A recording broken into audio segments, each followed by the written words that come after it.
Oh, dunque, dove eravamo rimasti? Ah, sì, Achille Lauro. Diamo un occhio a questo punto ai brani di Achille Lauro, un po' più nello specifico. Allora, partiamo dall'armonia. Allora, ci sono dei brani, specialmente nel ritornello, che usano per esempio gli accordi, no? Sol maggiore, Mi minore, La minore, Re maggiore, con questa alternanza, se li trasportiamo in Do, Do, La, Re, Sol, Fa, Si. È il giro di Do.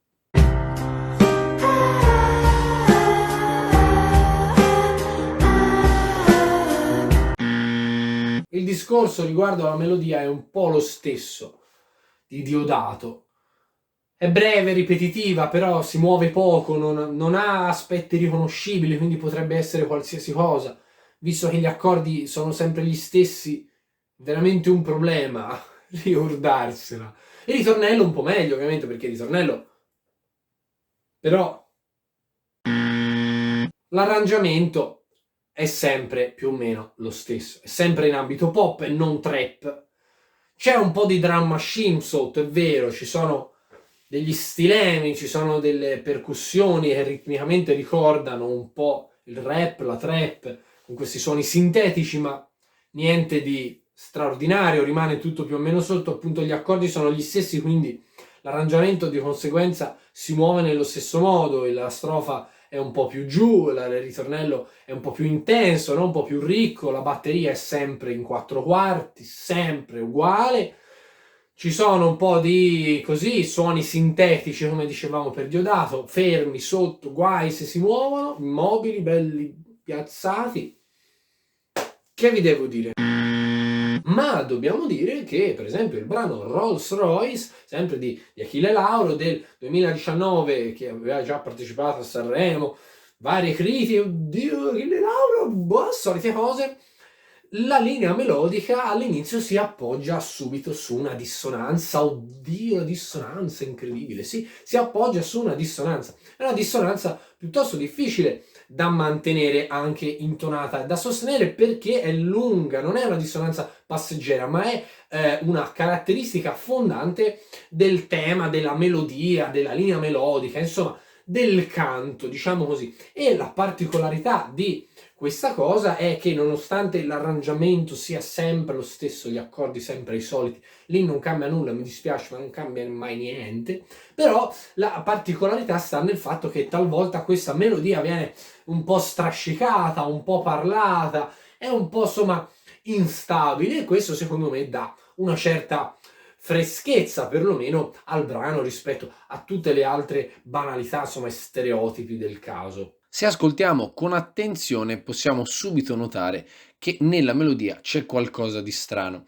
Infatti molto spesso la linea melodica si appoggia, abbiamo detto, su questa settima maggiore, che è un intervallo tra i più dissonanti che esistono. Come abbiamo già accennato in altri video, ormai oggigiorno la dissonanza è totalmente emancipata rispetto a secoli fa e l'accordo cosiddetto di settima maggiore, cioè un accordo maggiore con questa aggiunta di settima maggiore, di una dissonanza di settima maggiore, ormai è molto usato in qualsiasi genere musicale.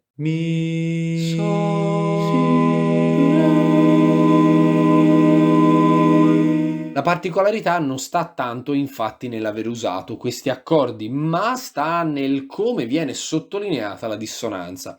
Infatti, specialmente nella prima parte del brano, l'arrangiamento è molto scarno e questa asciuttezza delle chitarre in special modo fa sì che la melodia, appoggiandosi ripetutamente su questa dissonanza, crei un effetto estraniante.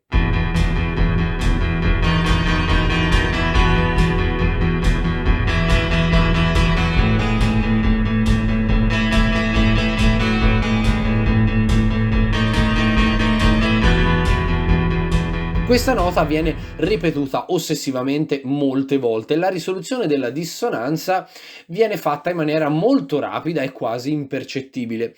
Così questa dissonanza di cui stiamo parlando diventa parte integrante della linea melodica e di conseguenza, nonostante la stranezza iniziale, diventa parte di un linguaggio che in qualche modo si uniforma al contesto in cui viene presentato e di conseguenza l'orecchio piano piano accetta anche questa dissonanza, accetta anche questa stranezza. Poi un punto eclatante dove ancor più questa stranezza viene sottolineata è sull'accordo di La, sempre nella prima parte della canzone, in cui il re diesis, nuovamente ripetuto ossessivamente, non è più facente parte dell'accordo e infatti non è una settima, non è una nona, quindi non è una dissonanza che viene normalmente usata perlomeno nelle canzoni pop e di conseguenza questo re diesis non è più giustificato razionalmente, diciamo, quindi tramite la teoria, attraverso la teoria musicale, ma semplicemente diventa un colore ed essendo così tante volte ripetuto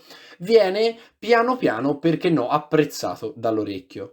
La mi re.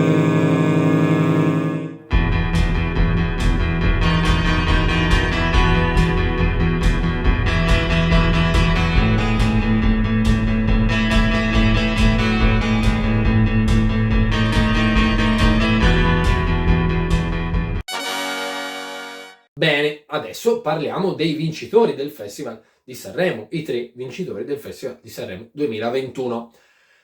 Vabbè, tralasciamo Ermal Meta, sinceramente, terzo posto, ma non perché il terzo posto, ma perché mi ripeto, capito, è noioso, poi, cioè, di già sono noioso, pianoforte, gli archi sotto, il coso, il tappeto, la batteria, il testo, cioè, bene. Ermal Meta è andato. Passiamo adesso a Michelin e Fedez. Ah, che coppia, Michelin e Fedez. Chiamami per nome è il titolo della canzone. 6 autori, stata scritta non 2, non 3, non 4, non 5, non 6, cioè sì, 6 autori per scrivere questa merda. Il testo è molto interessante perché 6 autori si sono messi insieme, hanno collaborato con zelo e con passione per creare un testo che parla d'amore, un amore travagliato. Il ritornello specialmente, no? Chiamami per nome, baby, 6 autori, baby. Gli accordi sono diversi, non sono il giro di do, è incredibile questa cosa. Sono sol minore, mi bemolle, si bemolle, fa maggiore e poi chiaramente si ripete perché sol mi ricorda qualcosa, si bemolle.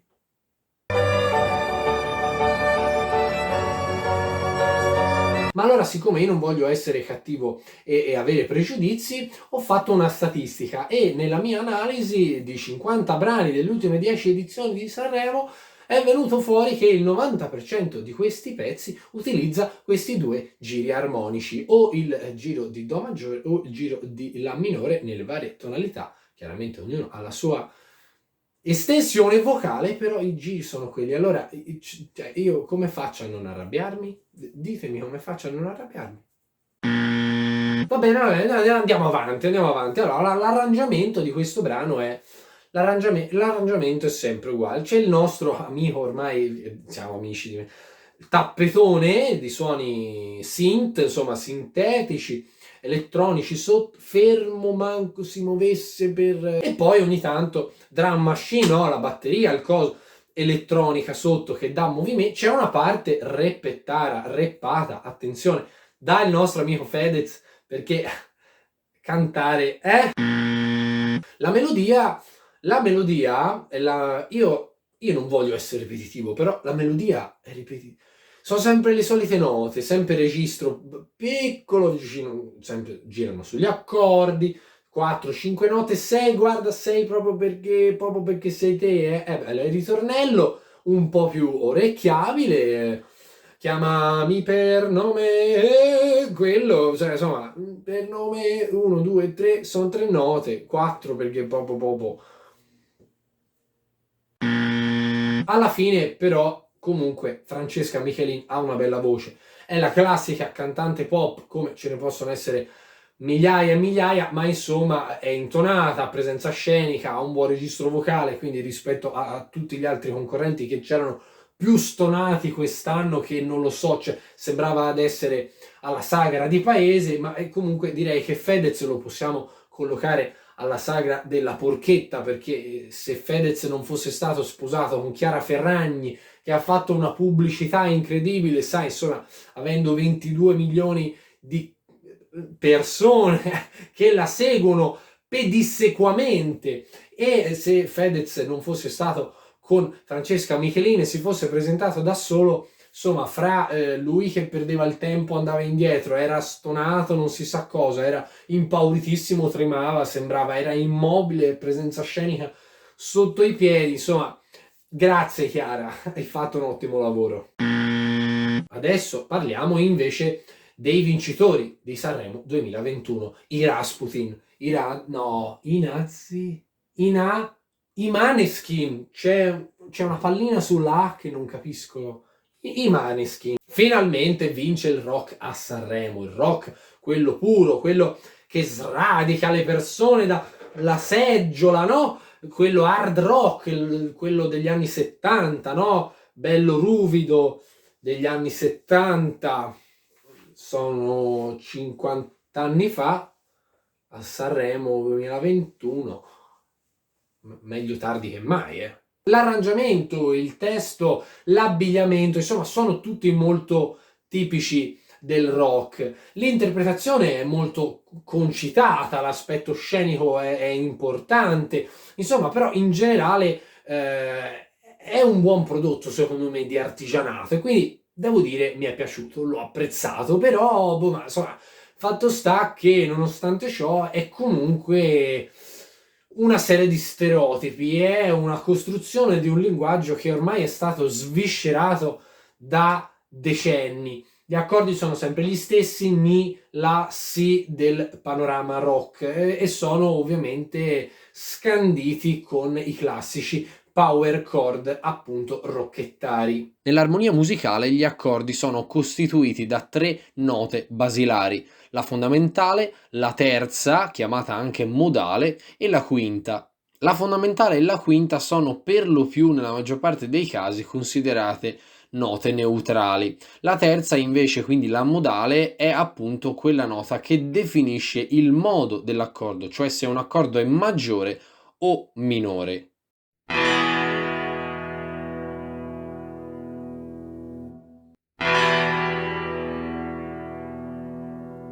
Il power chord è in sostanza un accordo privato della terza. Di conseguenza, senza la modale non è possibile definire se l'accordo sia maggiore o minore, e il risultato sarà un accordo più freddo, più stabile, più asciutto rispetto agli altri.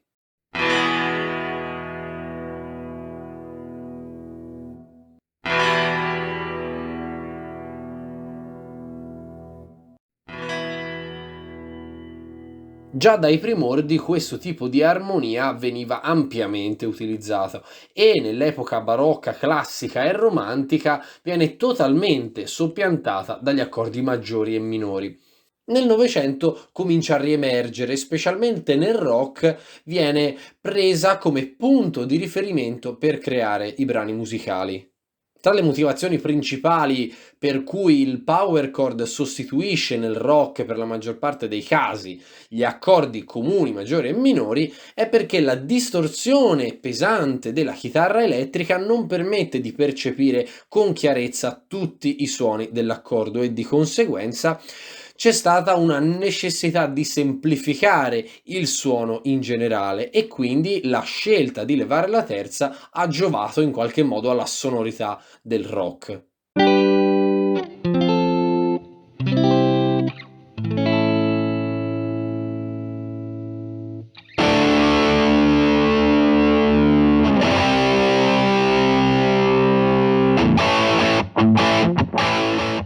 La melodia, anche questa, si rifà molto agli stilemi, insomma, e a questo linguaggio, muovendosi prettamente sulla scala pentatonica minore di Mi, che è appunto legata molto al linguaggio rock. È stata infatti sollevata un'ipotesi di plagio da parte dei Maneskin verso gli Anthony Laszlo, che è un duo rockettaro italiano, devo dire sconosciuto o quasi sconosciuto, che ha scritto una canzone intitolata Fuori di testa. Se confrontiamo i due ritornelli sono straordinariamente simili e quindi insomma è assurdo pensare che non sia stata copiata. E invece la perizia tecnica della Sony, che talvolta viene fatta a seconda delle situazioni, insomma, per dubbi di plagio e così via, dice che nonostante queste somiglianze eccetera, per piccole variazioni ritmiche, un accordo spostato, una pausa qua e là, una parola, insomma, per veramente un pelo non è plagio. Però insomma non ha senso questa cosa, perché la musica non è una scienza esatta e quindi se voi la ascoltate rimarrete piacevolmente sorpresi. Comunque vi metto tutto in descrizione perché non vi posso far ascoltare niente, altrimenti insomma diritti d'autore mi fanno, insomma metto in descrizione. Oltre a questo, sinceramente, ascoltando con attenzione l'introduzione di Zitti e Buoni, a me ricorda molto da vicino l'introduzione di Caparezza del brano intitolato Mica Van Gogh di qualche anno fa, che è un misto di metal, elettronica con un riff diverso e terzinato che evita lo stereotipo hard rock, quindi evitando i power chord, eccetera. Però sinceramente molto vicino, quindi mi sembra tutto un plagio continuo, ma insomma, però gli stereotipi che utilizzano i Maneskin ormai sono veramente diffusi. Mi viene in mente un brano di Zucchero intitolato Con le mani, che utilizza stilemi blues rock anni 70, quindi sempre più o meno soliti accordi. O andiamo nel 1983 nel brano Rebel Yell di Billy Idol, dove il riff dell'introduzione è veramente molto simile a quello dei Maneskin. O se vogliamo parlare in maniera insomma un po' più lata, Deep Purple, Smoke on the Water, dove praticamente forgiano con questo brano l'utilizzo dei power chord del 1972, insomma all'inizio del brano con il riff super famoso, o Led Zeppelin, Wall a Lot Love del 1969, insomma ormai questi stili musicali sono datati, quindi insomma a me il brano è piaciuto sinceramente, però è buon artigianato e niente di più.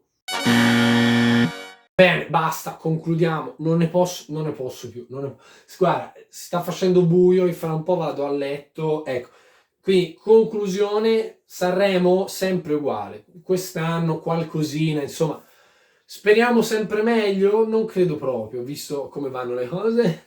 Comunque, insomma, non ascoltate questa roba. È sotto, fa male, è come dire, è come fumare, te fumi, dici, ah mi piace fumare, no, che vuoi che sia, non mi fa nulla, e poi nel tempo cominci, il corpo si distrugge piano piano, è uguale, è come fare una vita sedentaria, non fare sport, vedete, cioè, lo vedi come sono distrutto, che in condizioni sono, dici no, che vuoi che sia, ah sono giovane, no, e poi ti ritrovi che sei tutto è uguale che ascoltare questa roba, fa male proprio al cuore, fa male all'intelletto, è come mangiare male, come mangiare il McDonald's, no? E te lo mangi, dici buono, e poi ti viene tutte le cose Bene, direi che per oggi ci possiamo fermare qua decisamente. Spero che questo video vi sia stato utile, fatemi sapere cosa ne pensate, vi metto tutto ciò di cui abbiamo parlato in descrizione e ci vediamo a un prossimo video.